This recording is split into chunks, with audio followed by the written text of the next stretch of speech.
back to a new oil painting time lapse. To be honest, I don't really know what to talk about today. I guess I just wanted to say hi, see how you've all been. Personally, I have been and still am a bit lazy. I don't know if it's the general corona depression or if I should blame Animal Crossing, which is more likely the case, but I'm not as productive as I thought I would be with all this free time that I have at the moment.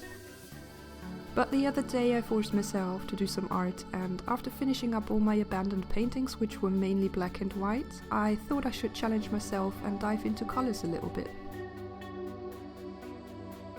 I also had these small wood panels laying around, and I thought the wood texture and the colour would work nicely with her skin tones. It was the first time for me working on wood, and it was really difficult, and I'm not sure if I succeeded. The texture of this smooth wood panel is just so different to the canvases that I'm used to. I would call it very unforgiving. I found it incredibly hard to create nice blends because even the slightest difference in colour or an uncarefully placed brush stroke was immediately visible, and I tried to fight this issue by blending everything, and in the end I think I totally overdid it. The skin looks way too smooth for my liking, almost like airbrushed, and I would really prefer a more painterly look to my portraits, but I can't help myself. Maybe I need to do some gouache studies again, because gouache is almost impossible to blend, at least for me, and maybe that will help me to stay loose with my brushstroke and force me to mix more midtones instead of blending all the tones together on the canvas as I do with oils. Speaking of which, for this painting I used a limited palette and I did not pre-mix any colours. Usually before I start painting I pre-mix a bunch of colours that I can find in the reference image, but that takes a lot of time and sometimes that puts me off and I don't even want to start working on a painting because mixing colours just seems like a chore to me. So because I already wasn't feeling too motivated, I skipped that part and just mixed my colours on the go.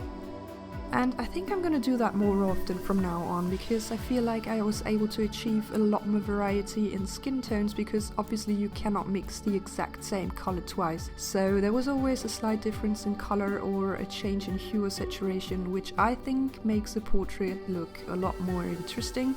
Now, unfortunately, I totally killed that effect by blending everything together, so I lost all these beautiful midtones, but I hope I will learn how to avoid that in the future, somehow. If you have any tips, please let me know. In case you were wondering, the colors I used for this one were yellow ochre, cadmium red, burnt sienna, burnt umber, phthalo blue, white and black.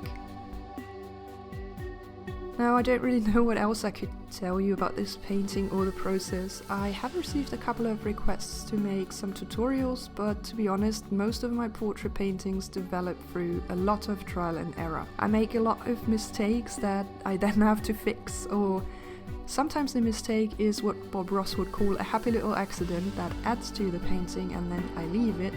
But I don't really plan much or follow a strict routine here, so I really don't feel like I am someone who could give any advice, at least not yet. It's a bit different for my fan arts because I have been doing that for much longer and I feel a bit more confident and more experienced. And here I do a lot of planning before I start painting them, and most of the time I do follow the same steps. So I might do a tutorial for one of these in the future if you would be interested in that. Now I guess I will just let the video roll. I hope you enjoy it and I will speak to you soon.